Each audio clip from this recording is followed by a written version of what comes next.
Salman Al-Farisi ketika beliau mau meninggal, beberapa saat sebelum beliau wafat itu beliau menangis. Sampai para sahabat bingung, apa yang membuat engkau menangis wahai Salman? Bukankah engkau orang yang pernah bersama Rasul dan dimuliakan dengan surga kelak nanti ya Salman dengan keislamanmu? Kata Salman, aku bukan komplain dengan apa yang Allah berikan padaku, bukan. Cuma aku ingat apa yang Nabi katakan kepadaku, bahwa manfaatkanlah yang kau miliki cuma sebatas kecil untuk dunia, perbanyaklah akhirat. Maka ketika beliau wafat, para sahabat pengen tahu, ternyata cuma ditemukan 20 dirham dari hartanya. Masya Allah. Sahabat Nabi yang ikut perang dan dapat ghanimah yang berharga, sisa uangnya cuma 20 dirham. Orang-orang yang betul-betul merendah, orang yang gak terkecoh dengan fitnah dunia, karena dia tahu dunia sifatnya titipan, dan dia cuma menjalani. Dia pengen kembalinya itu dalam kondisi kosong, lahir dalam kondisi merah bayi yang menangis, meninggal pun dia gak bawa apa-apa. Dia pengen begitu, atau dia balik. Seperti ulama katakan, ketika kau lahir menangis, orang tersenyum dengan kehadiranmu, ya baliklah kenyataan nanti ketika kau wafat nanti tersenyum melihat surga, orang menangis ketinggalan kamu. Itu yang paling penting. Jangan terkecoh dengan fitnah dunia. Bismillahirrahmanirrahim.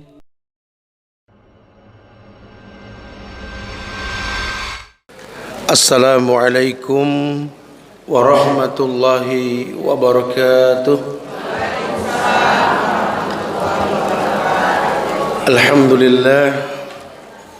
Alhamdulillahilladzi arsala rasulahu bil huda wa dinil haqq liyuzhirahu 'ala ad-dini kulli wa kafa billahi shahida. Wa ashhadu an la ilaha illallah wahdahu la syarika lah, wa ashhadu anna Muhammadan abduhu wa rasuluh.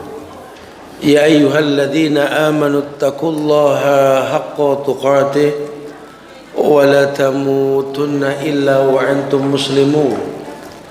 Ya ayyuhan nasu taqu rabbakumul ladzi khalaqakum min nafsin wahidah wa khalaqa minha zawjaha wa bassa minhuma rijalan katsiran wan nisaa wattaqullaha alladzi tasaaluna bihi wal arham innallaha kana 'alaikum raqiba.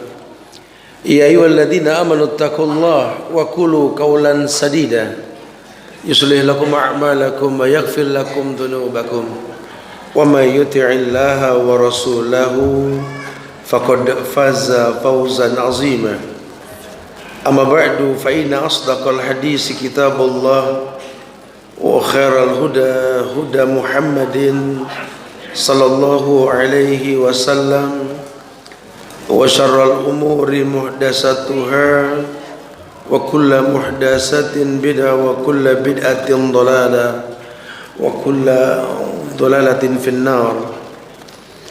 Ma'asyiral muslimin wal muslimat, sidang majlis kajian sahabat MTBU yang semoga Allah muliakan dunia dan akhirat. Alhamdulillah, kita bersyukur kepada Allah di pagi hari ini Allah mudahkan kita untuk bisa berkumpul kembali di Masjid Nurul Bahri di Komplek TNI Al-Qodamar, yang mudah-mudahan Allah selalu berikan manfaat yang banyak buat masyarakat, menjadi majlis ilmu, taman tempat penyuburan iman insyaallah.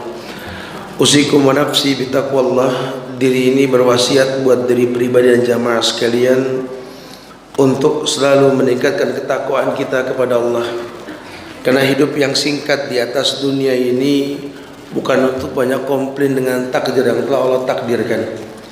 Kalau boleh jujur katakan, tak ada yang salah dalam ketetapan yang Allah telah tetapkan. Bahkan Allah mengatakan qad ja'alallahu likulli syai'in qadar, bahwa setiap makhluk itu sudah punya miqdar, punya ukuran. Orang yang tahu itu adalah orang yang betul-betul mengenal Allah dengan cara yang benar. Bagaimana orang bisa mengenal Allah dengan cara yang benar? Tentu dia harus memiliki sifat qanaah. Sifat qanaah ini artinya sifat yang betul-betul mendatangkan kemuliaan, pujian Tuhan kepada orang yang memilikinya. Orang yang tahu bahwa hidup ini bukan untuk komplain tadi. Hidup ini bukan untuk mencari kurang. Tapi hidup ini ketika harus bersyukur, dilalah dia merasakan kelebihan, atau dia bersabar ketika mengalami kekurangan. Karena itu yang paling aman. Imma syakuran, imma saburan. Baik bersyukur maupun bersabar. Dijelaskan bahwa Ar-Raghib, salah seorang ulama ini pernah berkata bahwa qanaah ini artinya merasa cukup dengan yang sedikit dari hal-hal yang dibutuhkan. Orang yang betul-betul merasakan cukup walaupun sedikit dari hal yang dia butuhkan, dia akan merasakan betapa hidup ini indah dan nikmat. Karena dia tahu sekali bahwa Allah telah jamin rezeki makhluk, apalagi yang bernama manusia. Allahu khaliqu kulla syai' wa huwa ala kulli syai'in wakil. Allah yang mencipta, pasti Allah yang mencukupi. Kalau betul caranya, pasti akhirnya baik. Kalau cukupnya menurut Allah, endingnya indah. Tapi kalau mikdar ukuran cukup tersebut kembali kepada manusia, ujungnya wallahu alam bishawab. Nggak ada yang pernah tahu akhirnya seperti apa. Ya, maka mulailah kita menjadi orang yang harusnya tahu, belajar membenci dan cinta karena Allah. Ya, kalau kita serahkan ke Allah itu asik semuanya insyaallah. Di surat An-Nisa ayat 32, Allah pernah berfirman, "Wala tatamannaw ma faddala Allah bihi ba'dakum 'ala ba'd. Lirrijali nasibun mimma iktasabu. Walin nisa'i nasibun mimma iktasabna. Was'alullaha min fadli innallaha kana bikulli syai'in 'alima." Ada ayat yang sering menjadi sebuah sandaran bahwa ada pembagian yang telah Allah bagikan, dan Allah Maha Adil dalam membagikan sesuatu. Dikatakan wala tatamannau, dan janganlah kamu iri hati, ma faddalallahu bihi ba'dakum 'ala ba'din, terhadap apa yang dikaruniakan Allah kepada sebagian kamu lebih banyak dari sebagian yang lainnya. Lirrijali nasibu mimma iktasabu, bagi orang laki-laki itu ada bagian daripada apa yang mereka usahakan. Walin nisa'i nasibu mimma iktasabna, begitu pula bagi para wanita ada bahagian dari apa yang mereka usahakan. Was'alullaha min fadli, dan mohonlah kepada Allah sebagian dari karunia-Nya. Innallaha kana bikulli syai'in 'alima, karena sesungguhnya Allah ini Maha mengetahui segala sesuatu. Di ayat ini dijelaskan bahwa laki ada bagiannya, perempuan juga ada bagiannya. Bahkan dalam pembagian waris, laki-laki 2 kali lipat perempuan, jangan dikomplain. Kan Indonesia ada emansipasi, Tat. Kalau perempuan bisa kerja seperti yang laki kerjakan, kenapa kita kok dibaginya nggak sama? Ya, ini kalau orang beranggapan bahwa baik menurut dirinya. Tapi kalau dia berilmu, dalam Islam ini perempuan paling gampang sudah.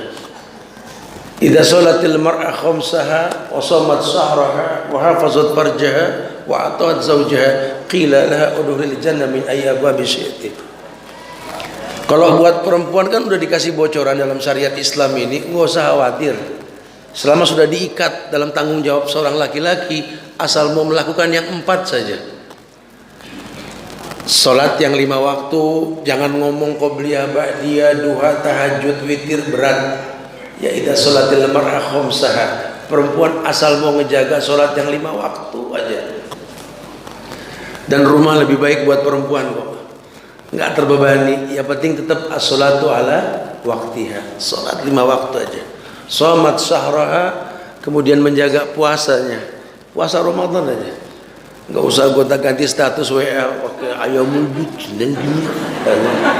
Udah dah. Utang bayar dulu tuh Ramadan. Heran nunggu Saban dulu baru bayar. hafazat farjaha, dan dia jaga auratnya karena dia tahu almar'atu aurat, perempuan itu aurat. Dan itu disiplin diri, bukan karena takut suami, takut orang tua, bukan, disiplin diri. Karena nanti kan masuk kubur masing-masing. Sekarang hidup pengennya gerandang-gerandang mulu, cemburunya tegangan tinggi, betul? Ntar mau waktunya mati masing-masing kan gitu ya. Kebayang kalau nggak disiplin diri itu. Dia jaga puasanya, yang Ramadan saja. Dia jaga kemaluannya, dia jaga auratnya karena dia tahu perempuan itu aurat.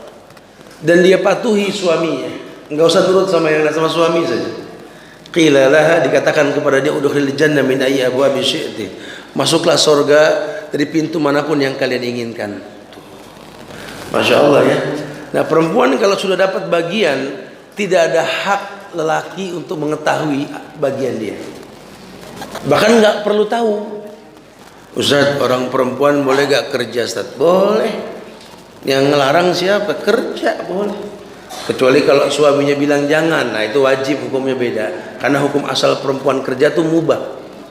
Mubah tuh halal, boleh-boleh saja tergantung niat. Kalau niatnya menambah nilai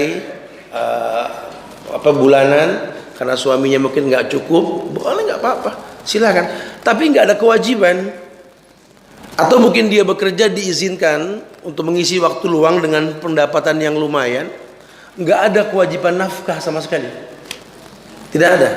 Bahkan kalau suaminya susah, zakat si perempuan boleh kasih ke suami. Masya Allah. Makanya kalau perempuan dapat sepertiga dari harta waris lelaki, setengahnya jangan diiriin, karena pada rezeki lelaki itu ada hak orang tuanya, hak istrinya, hak anak, dan hak banyak orang. Ya, dan ibu nggak perlu tahu bapak gaji berapa sebulan, akad saja sudah gitu loh. Heran, pengen tahu aja gitu. Dan bapak kalau sudah kasih ibu, jangan suka pengen minta balik gitu loh. Saya kasih kamu sebulan 5 juta misalkan, gitu ya. Saya kasih 5 juta sudah. Atau nanti ada saudara datang pulang nggak punya ongkos, nggak usah, mah pakai dulu, pakai yang kemarin pakai, nggak usah begitu gitu. Itu cikal bakal kerusakan hubungan antara ipar kalau sudah begitu. Banyak kasus kayak begitu tuh. Akhirnya besok-besok istri jadi a priori dengan saudara suami. Siapa lagi yang datang? Itu yang kemarin. Yang datang bawa jeruk pulang minjem, seperti gitu.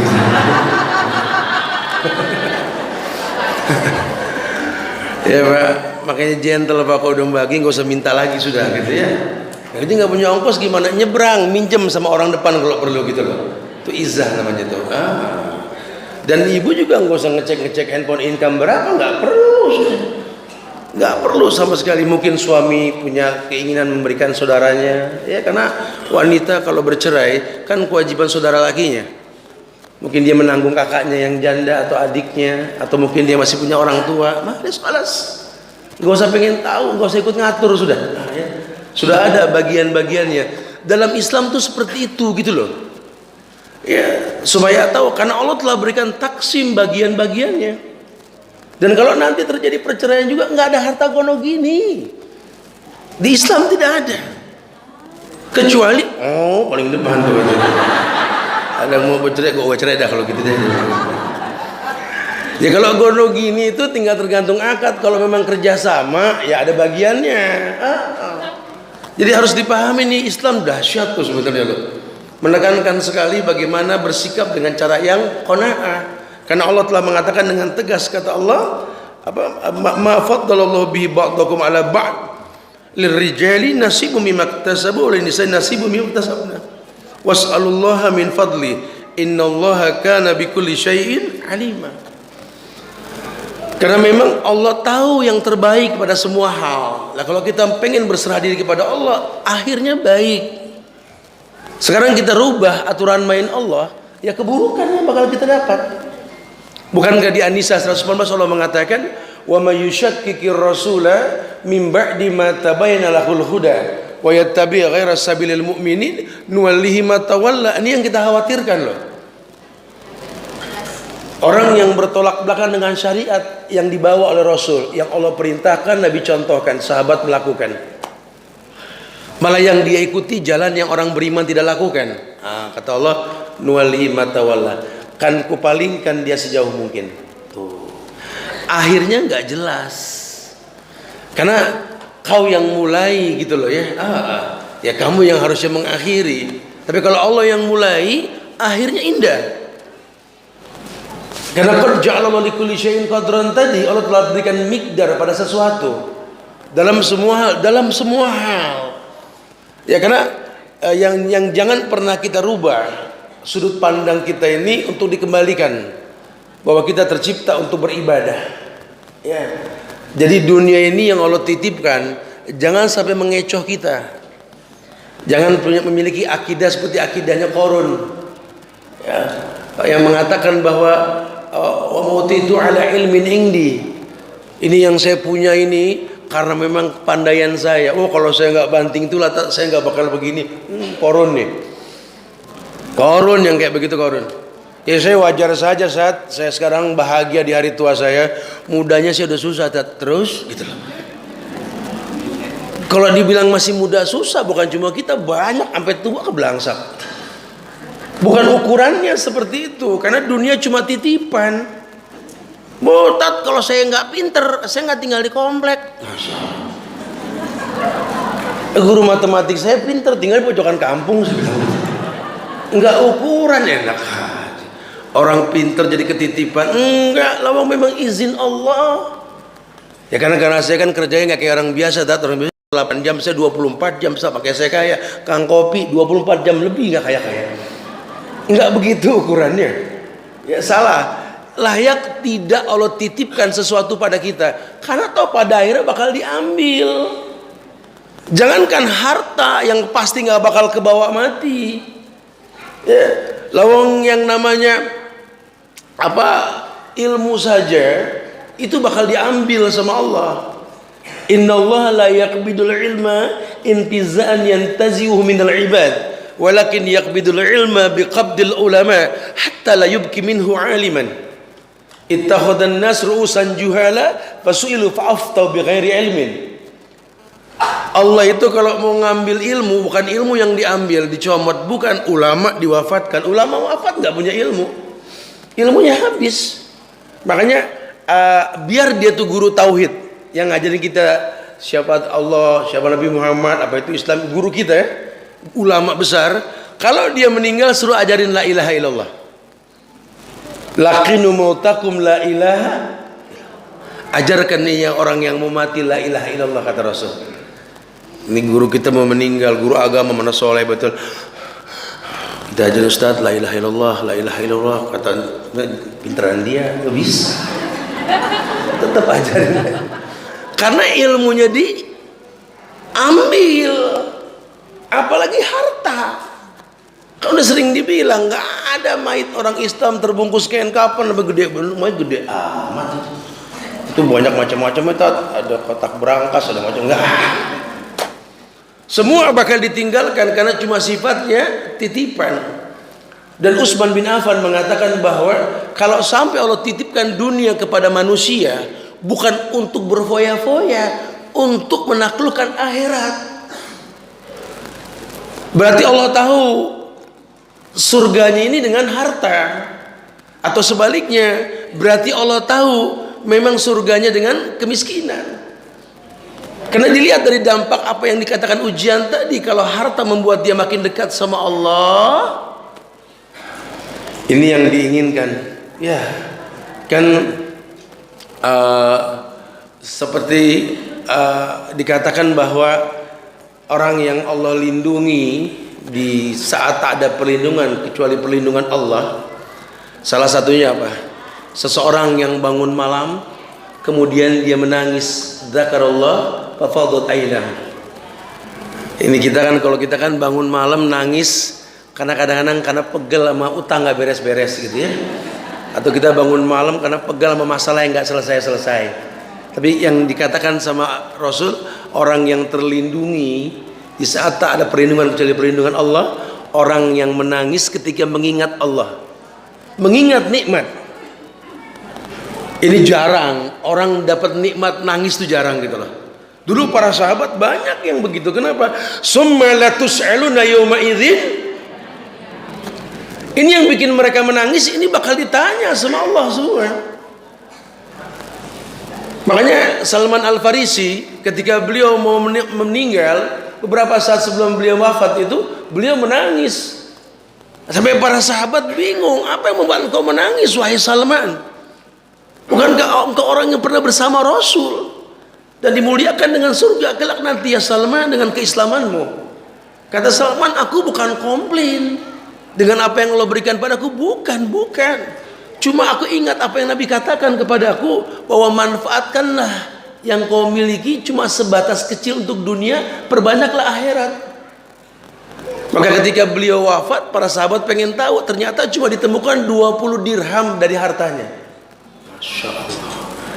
Sahabat Nabi yang ikut perang dan dapat ghanimah yang berharga, sisa uangnya cuma 20 dirham.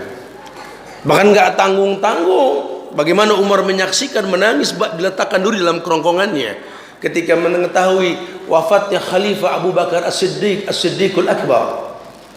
Ketika beliau meninggal, apa yang beliau miliki? Tak ada lagi. Periksalah apa yang kumiliki wahai Umar. Selesaikanlah sebelum mata ini terpejam. Umar mengatakan, aku nggak melihat dari hartamu wahai Abu Bakar kecuali 3. Yang pertama, ada seorang budak yang kau miliki itu, dan onta kurus buat bawa air, dan baju yang kau pakai warna putih ini. Apa kata Abu Bakar? Merdekakan budak tersebut. Jualah onta kurus yang kumiliki itu, masukkan ke Baitul Mal uangnya. Biarkan baju putih ini menemaniku di lubang kubur. Ini Abu Bakar. Coba orang-orang yang betul-betul merendah, orang yang nggak terkecoh dengan fitnah dunia, karena dia tahu dunia sifatnya titipan. Dan dia cuma menjalani, dia pengen kembalinya itu dalam kondisi kosong. Lahir dalam kondisi merah bayi yang menangis, meninggal pun dia nggak bawa apa-apa, dia pengen begitu. Atau dia balik, seperti ulama katakan, ketika kau lahir menangis orang tersenyum dengan kehadiranmu, ya baliklah kenyataan nanti ketika kau wafat nanti tersenyum melihat sorga, orang menangis ketinggalan kamu. Itu yang paling penting. Jangan terkecoh dengan fitnah dunia. Makanya mereka orang-orang yang nggak pernah terkecoh dengan fitnah dunia. Sesibuk apapun dunia memanggil mereka, yang mereka tahu adalah panggilan ibadah. Allah panggil dia, hayya 'alas shalah, salat. Semua yang sifatnya amr perintah dia kedepankan. Masya Allah. Taib. Kemudian surat An-Nahl ayat 97. Ini bentuk taksim, pembagian Allah yang sudah baku. Ketika Allah berfirman, man 'amila shalihan min dzakarin aw unsa wa huwa mu'min falanuhyiyannahu hayatan thayyibah wa lanajziyannahum ajrahum bi ahsani ma kanu ya'malun. Naam. Ini kan standar ya, sering kita bahas kok hadis ini, ayat ini ya, di surat An-Nahl ayat 97 ini. An-Nahl ini nama lainnya ini orang sering mengatakan surat An-Nahl ini surat An-Ni'mah. Ya, surat An-Ni'mah ini surat yang menjelaskan banyak kenikmatan di dalamnya gitu loh. Allah mengatakan man 'amila shalihan, barang siapa yang beramal soleh. Jadi siapapun yang beramal soleh, kemudian diperjelas statusnya, min dzakarin au unsa, laki kah dia zakar, unsa kah dia perempuan. Harus jelas, karena nanti bagiannya beda. Ya, bagiannya beda, ada nilainya nanti. Pokoknya siapapun yang beramal soleh, laki kah dia, perempuan kah dia, disamakan bahwa mukmin. Yang penting beramal soleh dalam kondisi beriman. Laki, perempuan dalam kondisi beriman. Falanuhniyannahu hayatan thayyibah, maka Allah pasti berikan kehidupan yang baik.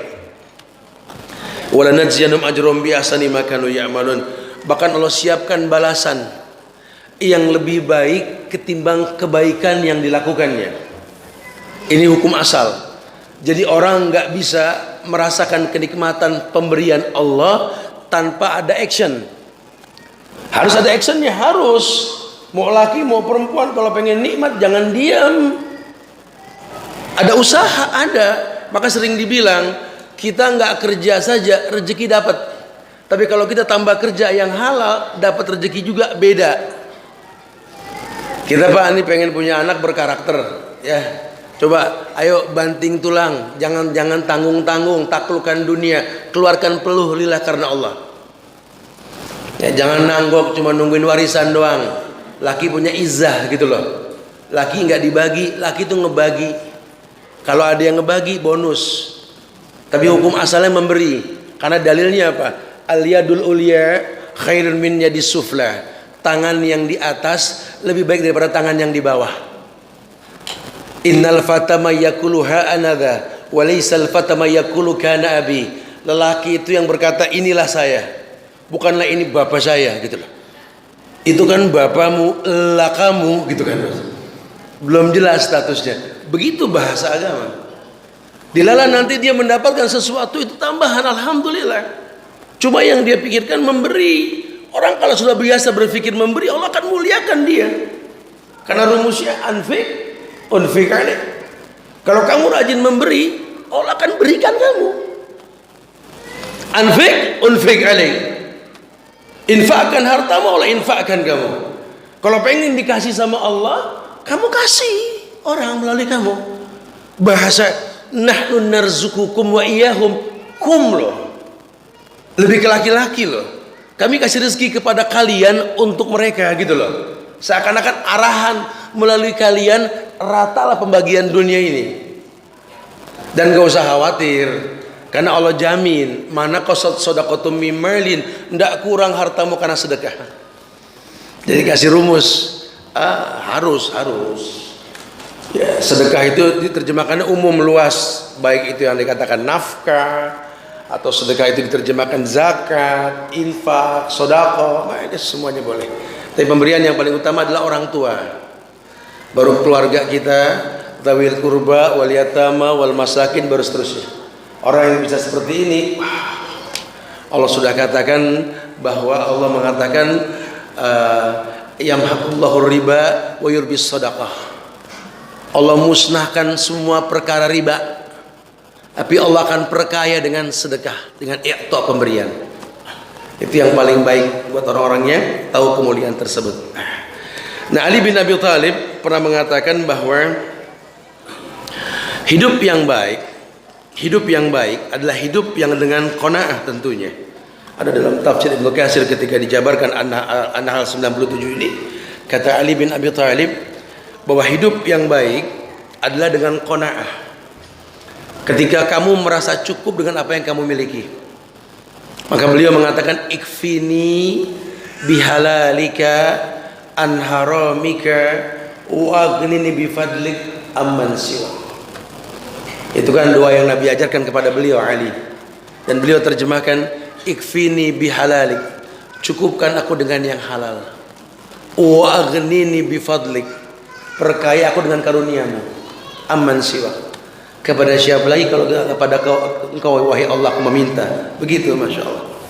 Makanya Rasul mengatakan dalam sebuah riwayat Abi Hurairah, dalam riwayat Bukhari Muslim, ya, buat orang yang nggak qanaah, yang orientasinya cuma kaya saja, pokoknya dikit-dikit fulus aja gitu. Kalau nggak ada fulus panik, gimana ya Allah, saya nggak megang duit bisa mati saya, gitu ya, panik aja. Ya, orang-orang yang memang dibesarkan dengan seperti itu susah. Padahal kalau dia tinggal di hutan sekalipun uang nggak berlaku, cuma nilai tukar kan. Masya Allah, Nabi mengatakan laisal ghina an kasratil ard walakinal ghina ghinan nafs.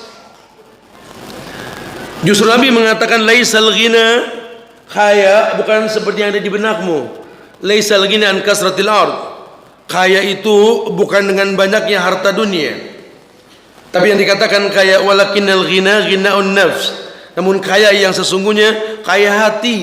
Orang merasa cukup itu orang kaya. Kita nggak dibikin pusing sama dunia. Kalau orang sekarang kan nggak kaya, cuma pengen dilihat kaya gitu loh. Mobil kredit jalan dongak, motor kredit, rumah kredit, semuanya kredit. masih dongak jalan masuk. Baru dipinjemin sama Allah sebentar, itu pun belum lunas, napas udah pindah ke hidung. Sombong, masya Allah. Jangan. Ya, lagi apa yang mau disombongin? Wala tusair khaddaka linnas wala tamsi fil ardi marha. Itu nasihat siapa? Luqmanul Hakim kepada anaknya. Wala tusair khaddaka linnas wala tamsi fil ardi marha. Innallaha la yuhibbu kulla mukhtalin fakhur. Karena Allah paling gak suka sama orang yang menyombongkan diri. Jangan. Dunia ini bukan tempatnya bersombong-sombong. Sombong itu sifatnya Allah. Ya Allah berhak sombong karena Allah gak butuh manusia. Kalau kita masih butuh orang, sakit aja minta didoain, bersombong. Kecuali kalau udah gak butuh doa, penyakit takut sama dia, oke deh. Ini ntar ngomong merek obat, sombong. Ya nggak boleh, di Islam nggak dibolehkan seperti itu. Nah, beliau mengatakan bahwa kekayaan yang terpuji ini adalah kekayaan hati. Ketika dia bisa berpuas diri dengan apa yang dia miliki, serta dia tidak terlalu mengerjakan apa yang ada difasilitasi oleh dunia, karena cuma sebatas kebutuhan yang dia inginkan. Kalaupun dia makan, bukan hobi makan, karena dia tahu makan untuk hidup, bukan hidupnya untuk makan. Sekedar saja. Wajarlah kalau seandainya Nabi mengatakan seperti ini dalam sebuah riwayat dari Abdullah bin Amr bin As, qad aflaha man aslama wa ruziqa kafafan wa qanna'ahu Allahu bima atahu. Nah, ada sebuah riwayat Imam Muslim dalam sahihnya itu, di mana Rasul pernah bersabda dari sahabat Abdullah bin Amr bin As, qad aflaha man aslama. Sesungguhnya sangat beruntung orang yang telah aslam, masuk Islam. Anda diberikan agama Islam tuh bentuk sebuah keberuntungan. Dikatakan qad aflaha man aslama. Telah aflah. Aflah itu falah. Falah untung, aflah beruntung, paling beruntung. Qad aflaha man aslama. Telah beruntung orang yang masuk Islam. Wa ruziqa kafafan, dan diberikan rezeki yang cukup. Wa qanna'ahu Allahu bima atahu, kemudian Allah menjadikan merasa puas dengan apa yang diberikan kepadanya. Ya mungkin dia nggak punya rumah besar, tapi rumah dia ini punya sendiri yang dia bangun sendiri, dan di dalamnya ini terdengar kalimat salaman salaman, surga. Kayak apa ya, baiti jannati, itu perkataan siapa? Aisyah. Aisyah radhiyallahu anha itu berkata baiti jannati, rumahku surgaku. Coba kalau kita lagi ke Madinah, ada beberapa museum itu yang membuat miniatur replika bangunan zaman Rasul. Itu rumah Rasul itu ya dulu dengan Aisyah, masya Allah. Nggak kayak rumah kita, tembok ubinya granit gitu ya, pintunya sampai setengah, masya Allah, segede-gedenya. Aisyah tidak. Bahkan ada sebuah riwayat bahwa Jibril itu nggak datang ke rumah Rasul. Ternyata apa? Ada seekor anak anjing yang bisa masuk melalui sela-sela dinding rumah Rasul. Kebayang rumahnya. Tapi dari rumah tersebut Aisyah berkata, baiti jannati, rumahku surga. Bahkan ketika Rasul wafat, hari ketiga Aisyah menjalani masa iddah, ditemukan hanya segenggam gandum dalam dapurnya. Masya Allah. Bahkan Nabi mengatakan, Allahumma ij'al rizqa ali Muhammadin qut. Ya Allah, berikanlah rezeki keluarga Muhammad, anak, istri, semuanya sekedar saja. Dididik sama Rasul untuk mentalak dunia. Kenapa? Mengurangi pertanyaan. Kalaupun disampaikan, titipkan, dialokasikan. Karena orang yang mulia, orang yang menyampaikan titipan yang Allah titipkan kepada dia. Dia orang yang qanaah. Bahkan riwayat mengatakan bahwa ketika Aisyah menjanda di hari tuanya, beliau pakai baju yang tambal-tambalan, cuma beliau mengeluarkan sedekah seharga 70.000 dirham. Kebayang tidak? Dalam kondisi compang-camping bajunya, sedekahnya bisa beli konveksi. Kita kebalik, ya. Hidup kita compang-camping, ya, yang kita pakai cuma kadang-kadang tuntutan dunia lebih mahal daripada apa yang kita butuhkan di perut kita. Ini kelas kita, bukan kelas mereka ini. Nabi mengatakan, qad aflaha man aslama wa ruziqa kafafan wa qanna Allahu bima atahu. Telah beruntung orang yang masuk Islam dan dia enjoy dengan syariat Islam ini. Karena ajaman li amril mu'min, inna amra kullahu khairun lahu. Bagaimana aku nggak takjub sama orang beriman? Ini Islam yang beriman, aku takjub, kata Rasul. Apapun yang Allah berikan baik buat dia kalau betul Islamnya. Karena memang nggak ada yang buruk pada takdir Allah. Dikasih kaya dia bersyukur, dikasih miskin dia bersabar, dan la yadurruh, nggak ada yang membahayakan dia. Makanya Nabi mengatakan, al-qasdu ya akhi, al-qasdu fil fakri wal ghina. Makanya hidup sederhana, kata Rasul. Kaya nggak mentereng, miskin nggak kelihatan, kan begitu. Jadi orang yang qasdu nggak perlu kelihatan, dan memang orang kaya nggak perlu dipandang kaya, itu yang paling baik. Kenapa? Karena memang ada target untuk bersedekah. Kalau zakat transparan, tapi kalau sedekah nggak perlu ada yang tahu. Yang sifatnya sunnah itu kan tangan kanan memberi, tangan kiri nggak perlu fudul, nggak perlu pengen tahu aja gitu loh. Cukup Allah yang tahu. Dalam semua hal sunnah, dalam semua hal yang sifatnya sunnah. Ya, ini kadang-kadang kita yang wajib nggak kelihatan, yang sunnah terang-terangan, kebalik kita tuh. Giliran sholat di masjid jarang kelihatan, emang nggak pernah nongol. Statusnya yang sunnah mulu kalau ngomong. Ya, ini kan bahaya ini, waduh ya. Wa yadubillah wa na'udzubillah, jangan seperti itu. Kemudian ada riwayat yang menguatkan bahasan kita ini, riwayat dari sahabat Ubaidillah bin Muhsan Al-Khatami radhiyallahu anhu.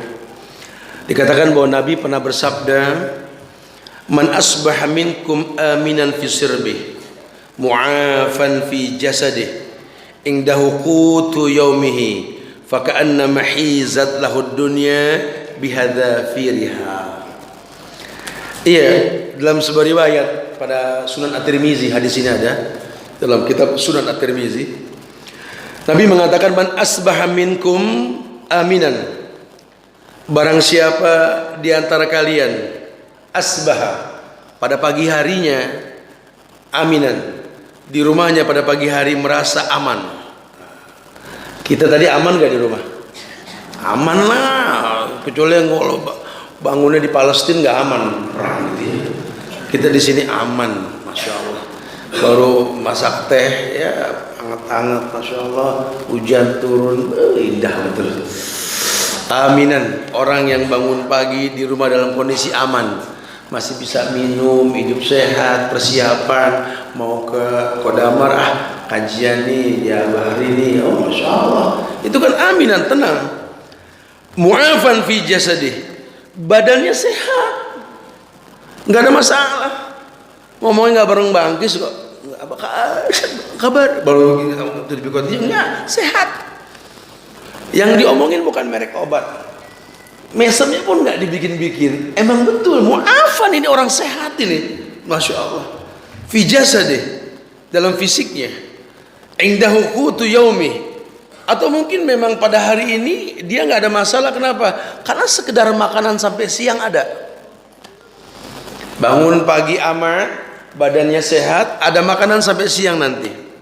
Kata Nabi, faka'anna mahizat lahud dunya bihadzafiriha. Orang yang seperti ini seakan-akan dikumpulkan untuknya dunia beserta isinya. Makanya ujian orang ya, itu diamsalkan seperti orang yang puasa. Masalah kita itu cuma dari pagi sampai sore doang. Asal mau diistirahatin pagi sampai sore, nggak ada keributan. Ini masalah kita cuma pagi sampai sore dan urusannya makan. Puasa itu solusi. Orang yang sering puasa identik dengan kesabaran. Makanya kalau ada orang puasa kok nggak sabar itu, ini puasanya punya misi. Puasanya punya misi, biasanya pengen kelihatan kurus biar enteng gitu ya. Tumben puasa, kondangan banyak, baju pada ketat gitu ya. Jadi puasanya urusan baju ketat. Tapi kalau dia tahu bahwa memang tujuan puasa bukan masalah baju ketat atau enggak ketat, beda, bobotnya beda. Bukankah kata Allah kalau bicara puasa itu la'alakum tattaqun, agarnya bertakwa, betul? Was-shaimina was-shaimat wal hafizina furujahum wal hafizat. Orang yang berpuasa, orang yang bisa menjaga aurat, bisa menjaga dirinya, harusnya kan ke sana kalau puasanya betul. Allah jamin kemuliaan. Terbiasa aman. Karena kalau udah malam gampang, banyak orang disiplin kok nggak makan malam bisa. Tapi kalau disiplin nggak makan siang, romannya nggak ada. Saya sih alhamdulillah saya disiplin tiap siang saya nggak makan. Bohong, udah bohong. Ya pagi mungkin, malam masih mungkin. Kalau siang nggak akan pernah. Di demo kantor gara-gara makan siang betul. Apalagi nggak kena nasi, notanya orang sama kena. Kok nggak kena nasi, waduh. Indonesia kan nggak nendang katanya gitu. Nah, jujur tidak, dalam syariat bukan begitu bahasa agama. Dia tahu manfaat kehidupan. Dia mengerti sekali bagaimana mendatangkan kebaikan, dan syariat menginginkan kita seperti itu. Masya Allah. Taib, ya. Kemudian Rasulullah SAW ini menganjurkan seorang mukmin untuk menjaga konsistensi qanaah yang dia lakukan dengan cara melihat orang-orang yang lebih susah dari kita, dari dirinya gitu ya bahasanya. Dalam sebuah riwayat Abi Hurairah, hadis ini tertulis dalam Sahih Bukhari dan Sahih Muslim, muttafaqun alaih hadis ini.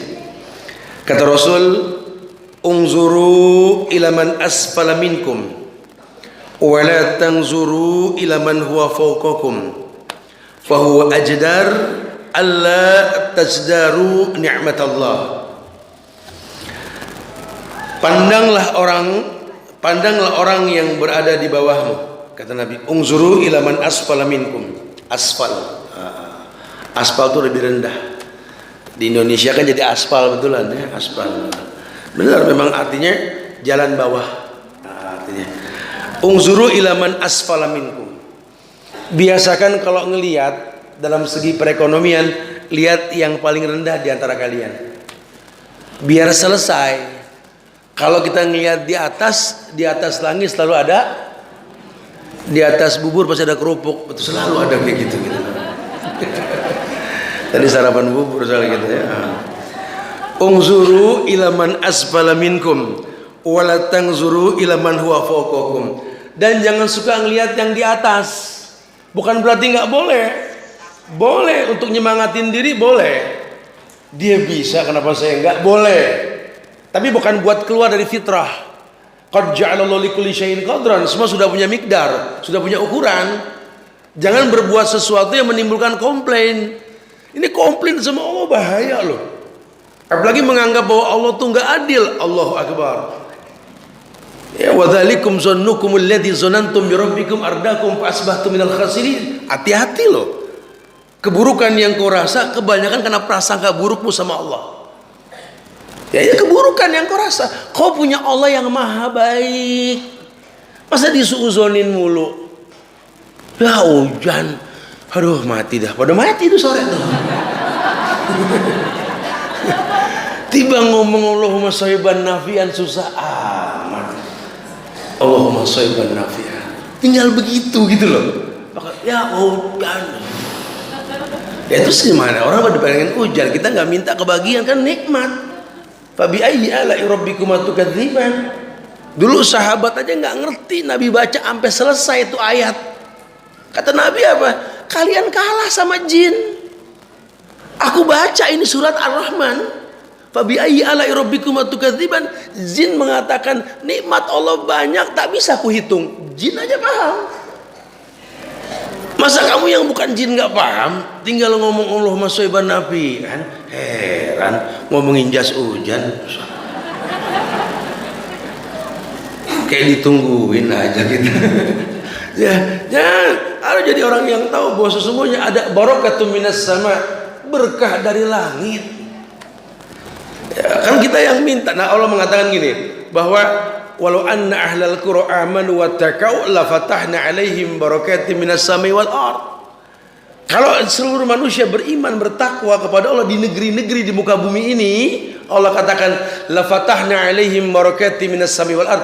Allah bukakan berkah dari langit. Apa berkah dari langit? Hujan.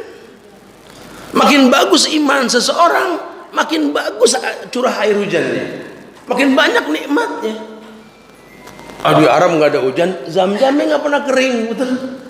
Itu negeri memang hujannya jarang-jarang, tapi nggak ada yang namanya air mineral dijual di pinggir Ka'bah, nggak ada. Ada yang nanya kemarin, ada sedikit dialog sama beberapa teman-teman dari yang umroh kemarin ya. Ada yang tanya, Ustaz, kenapa sih Ka'bah nggak di Indonesia aja? Gitu. Ya nanya saja sih bilang. Ya Allah nyuruh di sini, udah kita tinggal iyainnya pakai nanya begitu. Ya saya jawab dengan canda, saya bilang mendingan di sini enak, hotel nggak ada parkir bayar, betul nggak? Mendingan di sini nggak ada selama-lama ada Ka'bah, ada yang dagang air kan? Coba kalau Ka'bah ada di Indonesia, kalau nggak kang air mulan pinggirnya betul? Wah gini. Mendingan di sono. Nggak ada yang namanya parkir bayar di mana, nggak ada. Itu negeri susah air, tapi air nggak kurang, itu berkah namanya ya. Nah di negeri kita tuh hampir mirip. Kan saya pernah sampaikan di pengajian Qadamar ini, ketika Nabi Isra Mi'raj ketemu sama Ibrahim alaihissalam sedang bersandar di dinding surga di langit yang ketujuh itu. Akhbir minni ummataka salam ya Muhammad. Kabarkan salamku untuk umatmu wahai Muhammad. Akhbirhum bi annal jannata thayyibatut turab. Qian admatul ma thayyibatut turab. Kabarkan kepada umatmu salamku untuk mereka, dan informasikan bahwa sorga itu thayyibatut turab. Sorga itu tanahnya subur. Informasikan kepada umatmu. Thayyibatut turab, sorga itu subur. Qian, datar, gampang dipacul, gampang ditanam. Admatul ma, airnya bisa diminum. Saya tiap baca tuh hadis ating gerendeng, Indonesia banget gitu. Walaupun bukan untuk itu ya, ini bukan cocok logi nih ya. Kita bersyukur saja punya negeri yang keserempet arti itu gitu loh maksudnya. Thayyibatut turab, ini buminya subur Indonesia. Buminya subur, nanam apa jadi di sini? Apa yang nggak jadi? Kita buang biji, nggak berasa numbuh daun. Tanam satu biji jagung keluar ratusan biji. Ini negeri masya Allah. Istilah saya apa? Nanam singkong kebalik numbuh. Ada orang PU di sini. Pohon kapuk ditebang pinggir jalan, betul? Di atas aspal nggak diangkat. 2 minggu berdaun. Aspalnya subur. Ini negeri masya Allah. Subhanallah. Azmatul ma, airnya bisa diminum langsung. Airnya bisa diminum. Negara-negara lain belum tentu. Ini masya Allah. Teman-teman kita di Afrika di beberapa tempat yang airnya kotor mereka minum, kita air bersih. Yang pH-nya 8 pun dibuang-buang, nggak tanggung-tanggung kita di sini. Masya Allah. Demi Allah ini surga, ini nikmatnya Allah, mana mesti kita dustai di sini. Makanya kita disuruh ngelihat ke bawah, jangan ngelihat ke atas supaya selesai. Jangan sampai kita jadi orang yang nggak paham tentang kemuliaan tersebut. Masya Allah. Taib. Kemudian Nabi mencontohkannya bukan hanya untuk umatnya saja, ditekankan sekali untuk diri dan keluarganya tadi. Beliau mengatakan Allahumma ja'al rizqa ali Muhammadin qutan. Oleh karena itu ya Allah, berikanlah rezeki keluarga Muhammad sekedar saja. Karena orang kalau rezekinya sekedar, dia nggak akan kufur nikmat. Dia tahu bahwa berharganya sesuatu karena memang sesuai dengan yang dibutuhkan. Sesuai yang dibutuhkan. Karena kalau tidak akan terbuang-buang, kayak ayam mati di lumbung. Ya, karena banyaknya beras sampai bingung mau ngapain. Tapi kalau di sebatas kebutuhan, insya Allah manfaatnya lebih nantinya. Ya. Kemudian bahasan terakhir kita, ketika Nabi berwasiat kepada sahabat-sahabatnya untuk bersikap wara. Ya, bersikap wara itu artinya merasa cukup dengan kesederhanaan.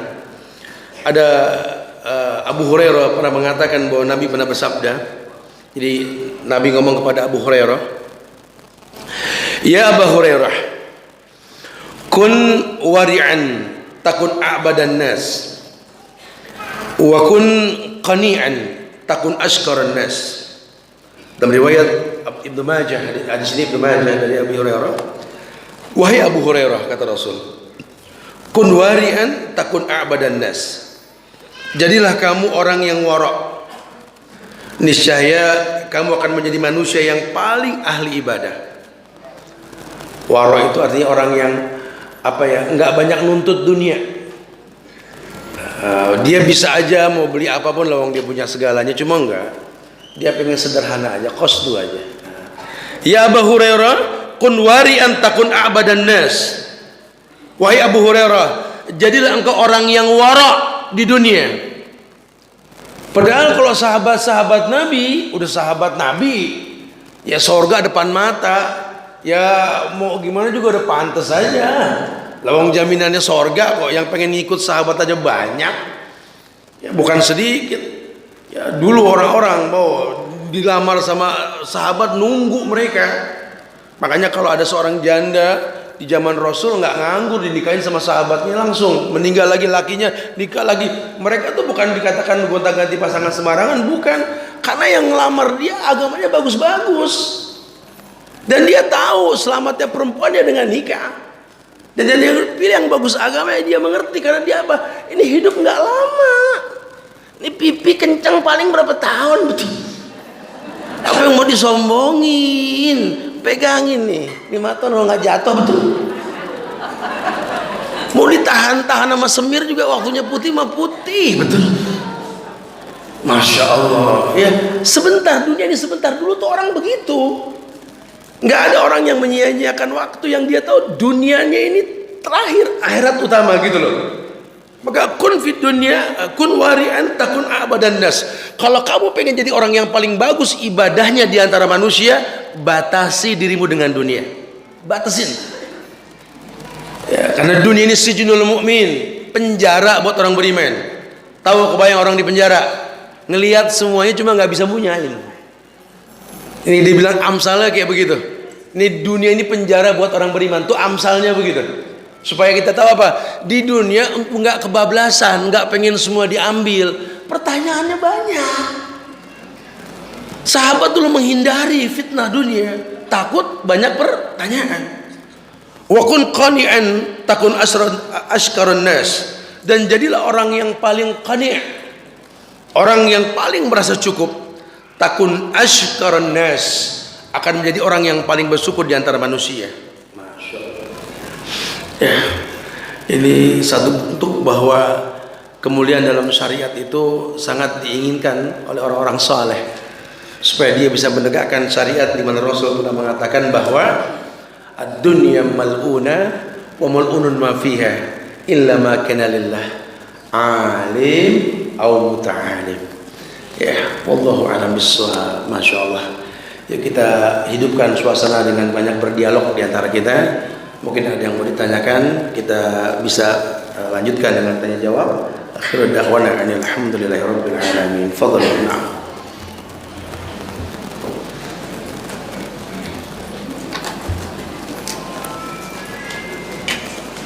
Bismillah.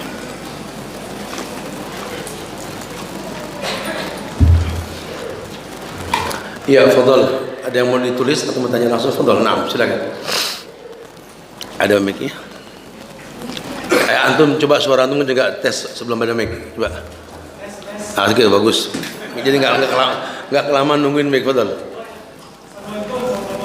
Waalaikumsalam warahmatullahi wabarakatuh. Naam. Amin amin wa iyyakum insyaallah. Silakan.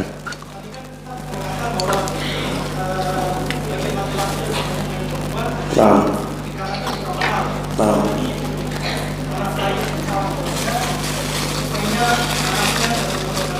Iya.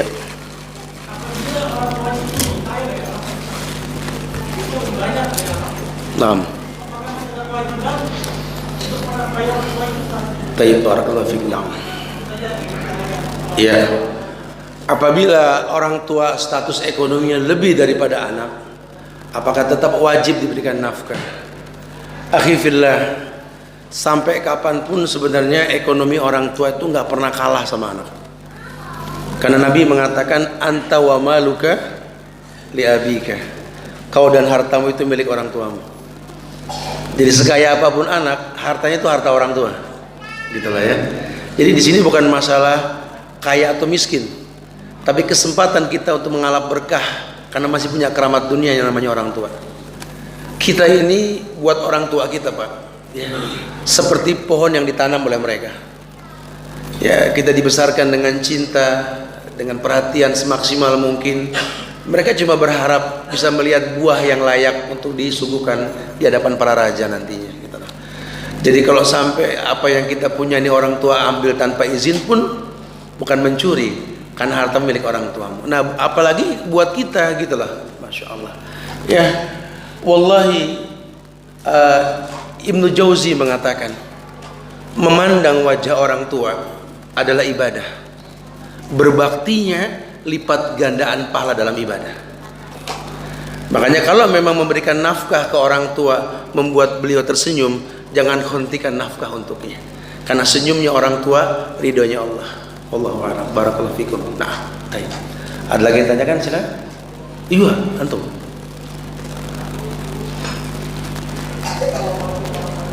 Waalaikumsalam. Masyaallah. Barakallahu fiik. Betul.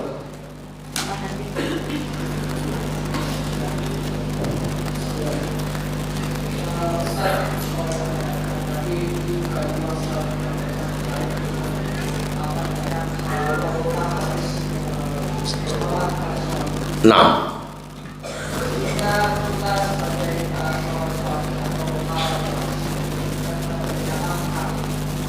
syukran.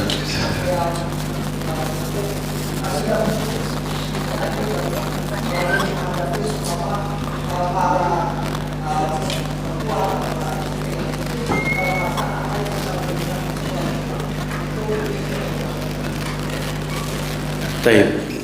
Ya. Wallahu a'lam bissawab, ya.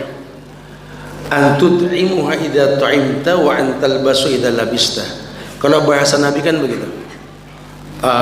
Kalau kita sudah berumah tangga, kewajiban yang mesti kita lakukan tuh memberikan makan karena kita makan, dan memberikan pakaian karena kita menggunakan pakaian, gitulah. Artinya nilainya harus sama, jangan berbeda. Sedangkan mikdar ukurannya itu tergantung kebutuhan. Itu mesti dipatuhi, ada standarisasinya, bahwa laki-laki ini memberikan itu semua dengan standar yang sudah ada. Nah, perempuan menjalaninya dengan syukur tentunya, gitulah. Jadi bukan harusnya bukan diatur oleh yang diberi. Yang diberi ini diatur oleh yang memberi, harusnya, gitu loh. Cuma mungkin karena sekarang ini justru lebih banyak perempuan yang paham tentang ukuran kebutuhan, laki-laki tinggal mengaminkan saja. Ini masalah harusnya, ya. Harusnya tidak seperti itu, karena yang dikhawatirkan kalau yang dibutuhkan nggak seperti syariat, nanti yang nanggung dosa kan suami, namanya dayus, nggak punya rasa cemburu karena kebutuhannya ini di luar syariat yang ada, itu nggak diperbolehkan harusnya, gitu. Wallahu a'lam bishawab. Ya, barakallahu fikum. Nah, lagi, ada lagi dua menit lagi perempuan, ada sih, akhwat? Ada lagi? Ayah, ibu apa?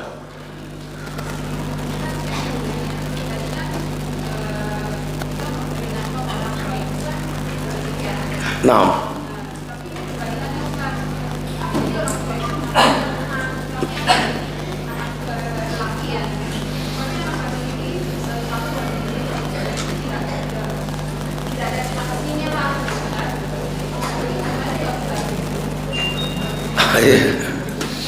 gimana dong, anak siapa tuh? Aduh. Ya, orang tua ngasih ke anak sampai kapanpun memang orang tua tuh masya Allah sih, ya. Nggak ada kata lelah kalau untuk memberi ke anak, gitu ya. Jadi kadang-kadang kita suka kebingungan sendiri kalau sama orang tua, karena buat mereka itu ada kenikmatan yang kita nggak bisa bilang enggak. Ya, kayak kita sekarang jadi orang tua nih, bisa bawa sesuatu pulang ke rumah tuh ada kebanggaan aja, gitu lah.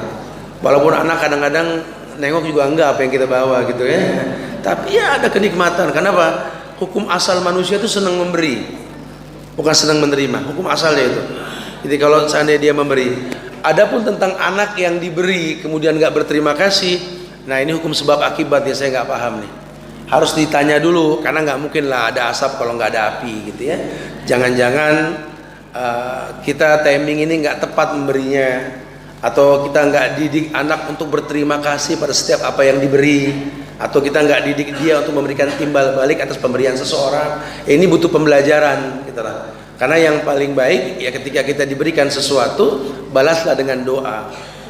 Kita mampu untuk membeli, orang malah ngasih hadiah, ya saya terima hadiahnya, bukan berarti saya miskin. Saya senang aja ngeliat orang bangga memberi.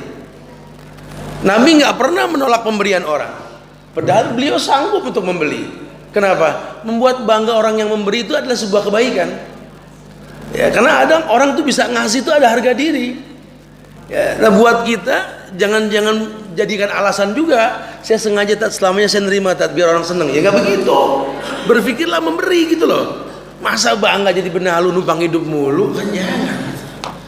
Ya, jadi ya nggak boleh. Harusnya si anak itu ya berterima kasih dengan cara berbakti. Kalau memang belum bisa memberikan balasan yang lebih sama orang tua gitu loh. Ya, tadi saya bilang kita menatap wajah orang tua aja ibadah. Kebayang kata Ibnu Jauzi, apalagi berbakti. Menatap wajahnya saja ibadah. Ya, apalagi kita berbakti. Nah kan kalau orang tuanya sudah masya Allah nggak lelah memberi, ya seberapa susah sih kita tinggal berbakti sama mereka kan gitu ya. Wallahu a'lam.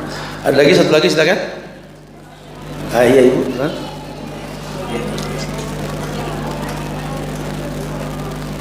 Ada mic-nya, kali kecil suaranya. Ini pakai nih. Oke. Iya.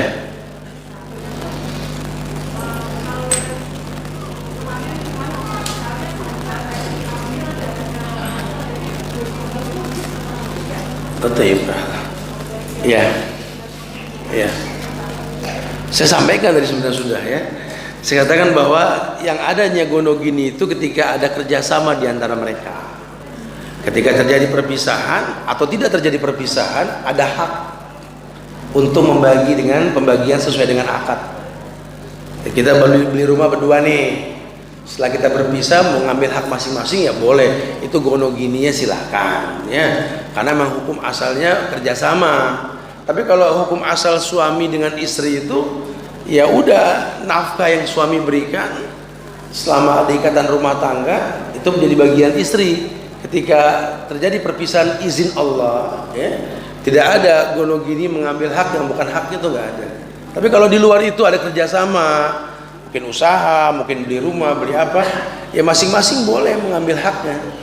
Itu kembali kepada hak masing-masing untuk mengambil bagian tersebut. Wallahu a'lam bishawab. Ya, panitia udah ngasih kode nih soalnya. Satu lagi deh kesian, padahal ada. Ya. Waalaikumsalam warahmatullah.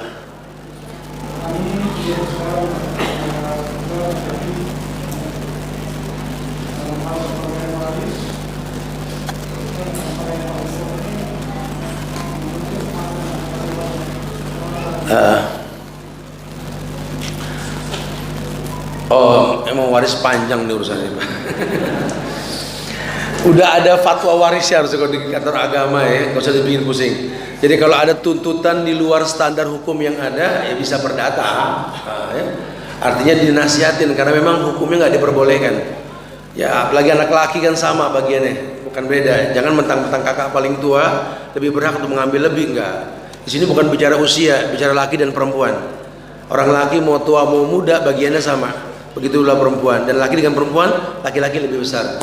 Jadi kalau ada tuntutan di luar syariat ya wajib diingatkan ya, karena kalaupun terjadi pengambilan dengan cara yang tidak betul, demi Allah dia tanggung dosa nantinya, kesian dianya nanti ya.